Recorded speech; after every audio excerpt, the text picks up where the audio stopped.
Good morning to all of you students. Advertising and sales promotion, जिसमें कि आपका second unit चल रहा है. ओके, तो सेकेंड यूनिट में आपका टॉपिक आप इसमें स्टडी कर रहे हो एडवर्टाइजिंग एजेंसीज. ओके, विज्ञापन एजेंसी. तो लास्ट क्लास में हम लोगों ने डिस्कस किया व्हाट इज़ एडवर्टाइजिंग एजेंसी, विज्ञापन एजेंसी क्या है, उसकी meaning, and then types of advertising agencies, means विज्ञापन एजेंसी कितने प्रकार की होती हैं. तो नेक्स्ट इसमें अब आपका टॉपिक है आगे रोल्स ऑफ एडवर्टाइजिंग एजेंसीज. तो आज की प्रेजेंट क्लास में हम लोग स्टडी करने वाले हैं roles of advertising agencies, means विज्ञापन एजेंसी की भूमिका.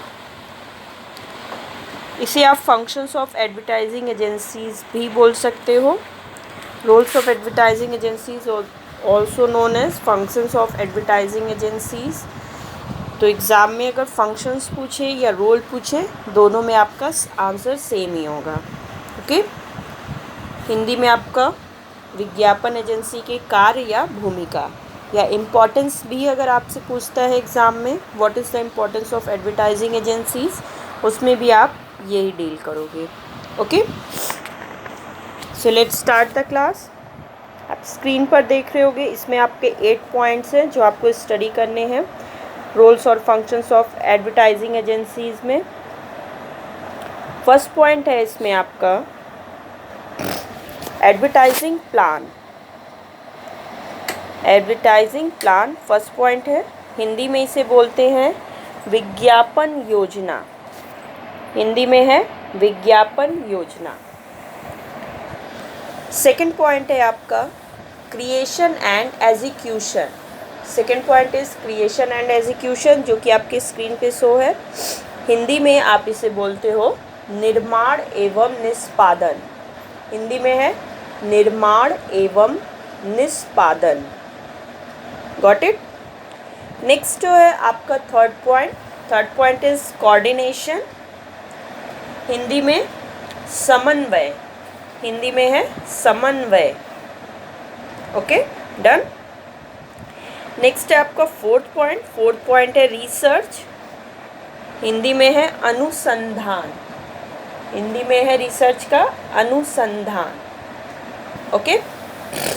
फिफ्थ पॉइंट है मैकेनिकल प्रोडक्शन. हिंदी में है यांत्रिक उत्पादन. हिंदी में यांत्रिक उत्पादन. नेक्स्ट है ट्रैफिक. हिंदी में है यातायात.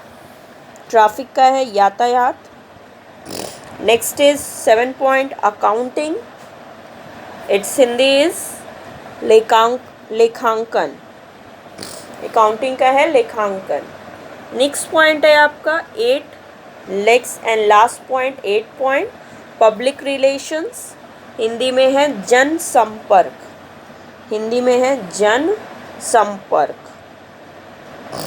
ओके, तो ये है आपके 8 पॉइंट्स जो कि आपका रोल्स और फंक्शंस और इम्पोर्टेंस तीनों चीज़ ही हो सकता है एडवर्टाइजिंग एजेंसीज की.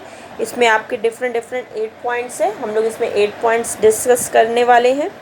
Okay students, so let's start the topic roles और फंक्शंस ऑफ एडवर्टाइजिंग एजेंसीज.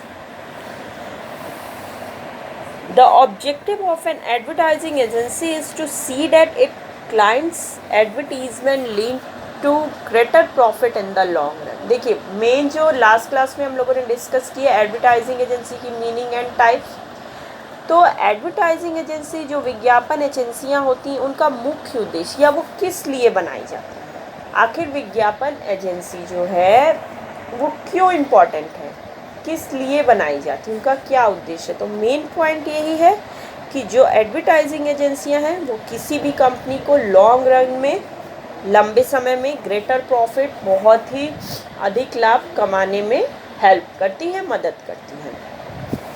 क्योंकि अगर आपका as you are a company, अगर आप एक कंपनी हो and you manufacture a product a, अगर आप मैन्युफैक्चर प्रोडक्ट ए को मैन्युफैक्चर करते हो, तो जो प्रोडक्ट ए की अगर आप एडवर्टाइजिंग बहुत ही अच्छी एडवर्टाइजिंग रेपुटेटेड एडवर्टाइजिंग एजेंसी से कराते हो, जिसकी डिज़ाइनिंग मीडिया वगैरह सब कुछ बहुत ही बेटर हो, तो आपका जो प्रोडक्ट का सेलिंग है वो एडवर्टाइजिंग से ही क्या होता है, वो कस्टमर्स को एनकरेज करता है उस पर्टिकुलर प्रोडक्ट को परचेज़ करने के लिए।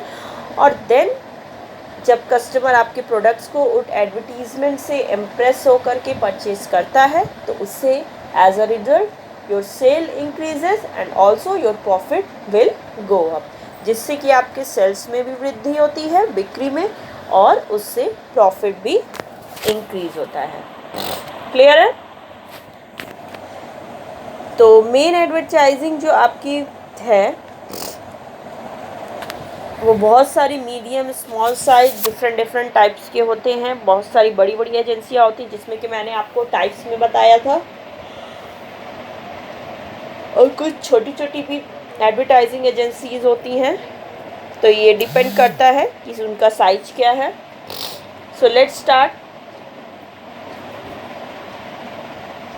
Start the topic of roles और फंक्शंस ऑफ एडवर्टाइजिंग एजेंसी। तो इसमें सबसे फर्स्ट पॉइंट है आपका advertising plan. First point is advertising plan, Hindi में विज्ञापन योजना। ये क्या है, स्टार्ट करते हैं। Okay, let's start. Advertising agency either prepares or helps in preparing advertising plans and programmes for its clients. आप देखोगे कि ये सबसे बड़ा रोल है एडवर्टाइजिंग का, या फंक्शन कह लो या इम्पोर्टेंस कह लो। एडवर्टाइजिंग जो एजेंसीज होती हैं वो प्रिपेयर करती हैं और हेल्प करती हैं अपने क्लाइंट्स को उनके एडवर्टाइजिंग प्लान्स को प्रिपेयर, और जितनी भी उनके प्रोग्राम्स होते हैं उनको प्रिपेयर करने में हेल्प करती हैं। क्योंकि विज्ञापन एजेंसी जो होती है उनका वर्क ही यही होता है, अपने क्लाइंट्स के प्रोडक्ट की एडवर्टीजमेंट प्लान को प्रिपेयर करना। जो भी क्लाइंट का प्रोडक्ट है वो बताएगा एडवर्टाइजिंग एजेंसी से कि पर्टिकुलर आपको इस प्रोडक्ट का एडवर्टीजमेंट करना है, हमारा ये प्लान है, या इससे हम कस्टमर ज़्यादा अट्रैक्ट करना चाहते हैं, या सेलिंग इंक्रीज़ करना चाहते हैं, या जो भी उनका प्लान होगा वो एडवर्टाइजिंग एजेंसीज़ को बताते हैं। और एडवर्टाइजिंग एजेंसी जो होती है वो अपने क्लाइंट्स के एडवर्टाइजिंग प्लान्स एंड प्रोग्राम्स को सक्सेसफुल बनाने में उनकी हेल्प करती हैं। Okay, preparing an advertising plan needs concerted efforts and investigative information. In performing these functions, the agency should have full information about the products. कोई भी company या advertising plan अगर बनाती हैं तो उसमें बहुत सारे एफर्ट्स और इन्वेस्टिगेशन इंफॉर्मेशन की ज़रूरत पड़ती है। क्योंकि अगर आप जब भी किसी पर्टिकुलर प्रोडक्ट का एडवर्टीज़मेंट या उसका डिज़ाइन करोगे या प्रिपेयर करोगे, तो आपको सबसे पहले उस पर्टिकुलर प्रोडक्ट में मार्केट रिसर्च करना पड़ेगा कि मार्केट में उसकी क्या डिमांड है, किस तरह से ये प्रोडक्ट, अगर उसकी सप्लाई कितनी होगी, और किस तरह से लोगों के नीड्स पे ये डिपेंड करता है। तो ये सारी चीज़ें जो होती हैं, एक आपको रिसर्च वगैरह इन्वेस्टिगेटिव इंफॉर्मेशन के थ्रू आप एडवर्टीज़मेंट प्रिपेयर करते हो। तो जितने भी आप एफर्ट्स दोगे उतने ही आपका बेटर एडवर्टीज़मेंट प्लान बनेगा। और इस फंक्शन को परफॉर्म करने के लिए जो एजेंसी है, हमारी एडवर्टाइजिंग एजेंसी, उनको फुल इंफॉर्मेशन होना चाहिए about the products. Means products के बारे में उनको पूरी जानकारी होना चाहिए कि वो किस टाइप के प्रोडक्ट का ऐड प्रिपेयर कर रहे हैं, उनकी क्या मार्केट शेयर है, नीड से किस तरह से वो रिलेटेड है ह्यूमन के। तो ये सारी चीज़ें एडवर्टाइजिंग एजेंसी को एक प्लान के थ्रू प्रिपेयर करना पड़ता है। It may pertain to the products positive aspects, past record, its position in the competitive market, and competitors negative aspects, strengths and weakness। इसके लिए जो भी आप प्लान बनाते हैं, जो भी एडवर्टाइजिंग एजेंसियाँ, उस पर उस प्रोडक्ट की पॉजिटिव एस्पेक्ट्स क्या है, ये सारी चीज़ें इंक्लूड की जाती हैं। देन उस प्रोडक्ट से रिलेटेड पास्ट रिकॉर्ड क्या है, मीन्स पास्ट में इस टाइप की प्रोडक्ट मार्केट में ऑलरेडी अवेलेबल है कि नहीं, या ये किसी प्रोडक्ट का कॉम्प्लीमेंट्री है या फिर सब्स्टिट्यूट है, इस तरह की चीज़ें पास्ट रिकॉर्ड करना। देन उनकी कॉम्पिटिटिव मार्केट में क्या पोजीशन है, मीन्स ये जो पर्टिकुलर प्रोडक्ट का हम ऐड प्रिपेयर कर रहे हैं वो कितनी कॉम्पिटिटिव प्रोडक्ट है। And competitors negative aspect strengths and weakness, और इसके ये जो पर्टिकुलर प्रोडक्ट है उसका कॉम्पिटिटर्स के लिए क्या उनका नेगेटिव एस्पेक्ट्स हो गया, क्या स्ट्रेंथ होगा, क्या वीकनेस होगा, ये सारी चीज़ें एडवर्टाइजिंग प्लान में इंक्लूड होती हैं। क्लियर है? The advertising agency should assess the present market condition and the firm's distribution method. Advertising agency ये भी देखती है कि प्रेजेंटली मार्केट की क्या कंडीशंस है, मीन्स रिसेशन है, डिप्रेशन है या बूम पीरियड है, तो उसके अकॉर्डिंग भी वो एडवर्टीजमेंट प्रिपेयर करती है। और फर्म की डिस्ट्रीब्यूशन की मेथड्स क्या है, ये सारी चीज़ें माइंड में रख करके, कंसीडर करके advertising agency advertisement plan prepare करती है। Okay, since an advertising agency knows the character of advertising medium, it can suggest a suitable media mix to its client. Okay, क्योंकि एडवर्टाइजिंग एजेंसियाँ जो होती हैं वो अब समझ गई हैं कि हमें किस तरह के प्रोडक्ट का ऐड करना है, तो फिर एडवर्टाइजिंग एजेंसी जानती है कि मार्केट में कौन कौन सी मीडियम अवेलेबल है जिसके थ्रू किसी भी पर्टिकुलर प्रोडक्ट का ऐड डिस्पोज किया जाता है या शो किया जाता है पब्लिक को। तो इस पर्टिकुलर प्रोडक्ट के लिए कौन सा मीडियम या कौन सा मीडिया सूटेबल होगा, ये भी सेलेक्ट करना एडवर्टाइजिंग एजेंसी का ही वर्क है। और नॉलेज ऑफ टारगेट मार्केट क्या है, the media habits and exposure of the target market are required for this purpose, जिसके लिए कि उनको मार्केट की पूरी नॉलेज होनी चाहिए एंड जो भी रिलेटेड मीडिया है उसकी भी नॉलेज उनको फुल होनी चाहिए। ओके, तो क्लियर है फर्स्ट पॉइंट। नेक्स्ट आइए, सेकेंड पॉइंट है आपका creation and execution. Creation and execution Hindi में है निर्माण एवं निष्पादन। Okay, so let's start. Second point, an advertising plan prepared by the advertising agency will be sent to the advertiser for approval. Once approval, its execution is normally assigned to the agency.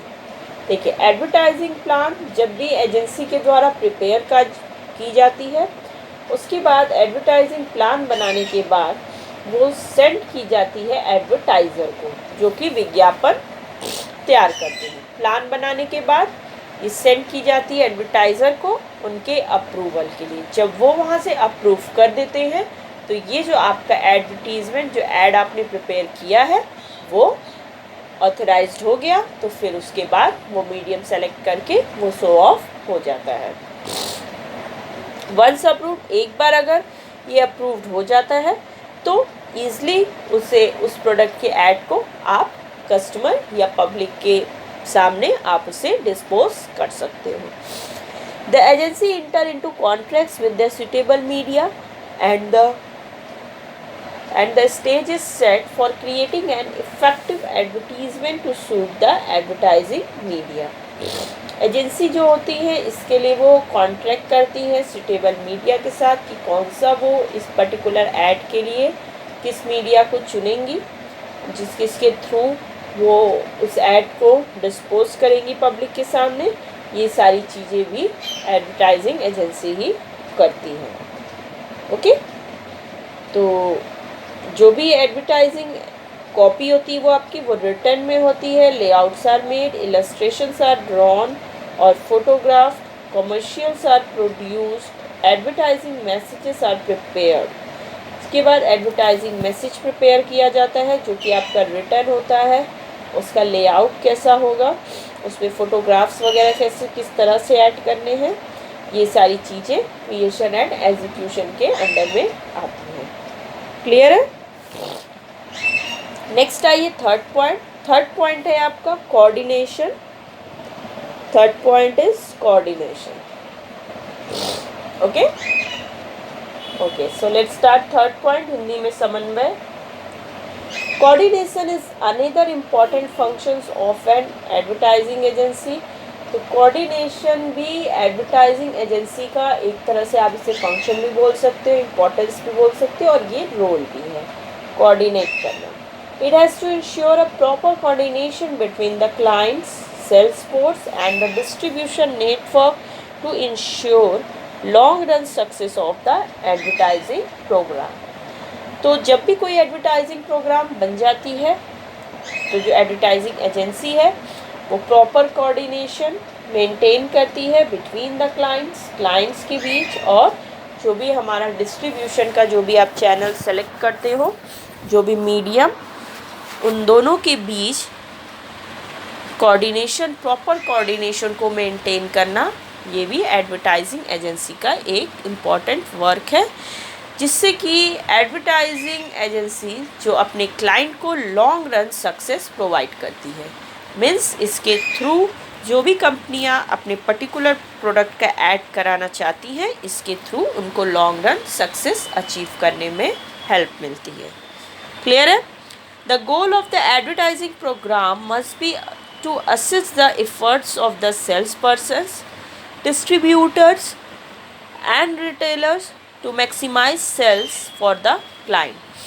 Main जो object होता है वो advertising programme या plan को बनाने का, जो भी हमारे सेल्स पर्सनस होते हैं उनके एफर्ट्स, डिस्ट्रीब्यूटर्स के एफर्ट्स एंड रिटेलर्स के, इन सारे एफर्ट्स से जो क्लाइंट होता है वो क्लाइंट की सेल में इंक्रीज होता है। Clear it? जो भी हमारी कंपनी है जिसने भी पर्टिकुलर प्रोडक्ट के ऐड के लिए एडवर्टाइजिंग एजेंसी को सेलेक्ट किया है, तो एडवर्टाइजिंग एजेंसी डिफरेंट जितने भी लोगों से कॉन्ट्रैक्ट करेगी उस एडवर्टीज़मेंट को प्रिपेयर करने में, तो उन सब के बीच प्रॉपर कोऑर्डिनेशन को मेंटेन करना, ये एडवर्टाइजिंग एजेंसी का बहुत ही इम्पॉर्टेंट रोल इसमें प्ले करती है। Okay, many agencies also render special services in such areas as market research, publicity, preparation of product literature, etc. Different जो एजेंसीज है वो डिफरेंट स्पेशल सर्विस भी प्रोवाइड करती है। मीन्स कुछ जो एजेंसी हैं वो पर्टिकुलर लिमिट होती है सिर्फ मार्केट रिसर्च तक। नेक्स्ट जो अदर और एजेंसियां हैं वो लिमिट होती हैं पब्लिसिटी तक, या और अदर एजेंसियां हैं वो लिमिट होती है एडवर्टाइजिंग प्रिपेयर की मीडियम को सेलेक्ट करने में। तो इस तरह से डिफरेंट एजेंसी इसमें वर्क करती हैं, जिनका एक स्पेशल सर्विस होता है, जिस सर्विस के थ्रू वो अपने क्लाइंट के प्रोडक्ट का मार्केट में ऐड करती हैं, जिससे कि उस पर्टिकुलर क्लाइंट या कंपनी के सेल्स में इंक्रीमेंट होती है, मीन्स सेल्स इंक्रीज होता है, and as a result profit will also go up, जिसके परिणाम स्वरूप कंपनी के प्रॉफिट में भी वृद्धि या बढ़ोतरी होती है। क्लियर है? तो ये था आपका third point, coordination. Next point आइए, नेक्स्ट पॉइंट है आपका research. Next point is research, Hindi में अनुसंधान। Okay, so let's start research point. Research में enable them to make stronger presentation to their clients. It may help the copy and art personal to create better advertisement for their clients. Research का काम क्या होता है? Through research, through market research, जो भी advertising एजेंसियां होती हैं वो एक स्ट्रॉन्ग प्रेजेंटेशन प्रिपेयर करती हैं अपने क्लाइंट के लिए, उसके पर्टिकुलर ऐड के लिए वो एक स्ट्रॉन्ग प्रेजेंटेशन प्रिपेयर करती हैं, जिसके थ्रू जो भी वो प्रोडक्ट है उसका ऐड मार्केट में किया जाता है, और उससे रिलेटेड पास्ट रिकॉर्ड्स क्या है, प्रेजेंट में कैसी कंडीशंस है, और अपकमिंग फ्यूचर में भी इस पर्टिकुलर प्रोडक्ट से रिलेटेड कैसी सिचुएशन आएगी, ये सारी इंफॉर्मेशन को गैदर करने के बाद रिसर्च किया जाता है और उसके बाद देन आपका एडवर्टीजमेंट प्लान प्रिपेयर करके फिर कंपनी को दे दिया जाता है। क्लियर है? तो ये था आपका नेक्स्ट पॉइंट, रिसर्च पॉइंट, जो कि आपका कंप्लीट हो गया। तो आज की क्लास में हम लोगों ने 4 पॉइंट स्टडी किया, advertising plan, creation and execution, coordination and research. Next जो आपका रेस्ट 4 पॉइंट्स और है वो हम लोग आगे की नेक्स्ट क्लास में डिस्कस करेंगे। ओके स्टूडेंट्स, तो आज की प्रेजेंट क्लास में इतना ही है। ओके, नेक्स्ट क्लास में हम लोग इसमें आगे डिस्कस करेंगे। Okay, so the class is over.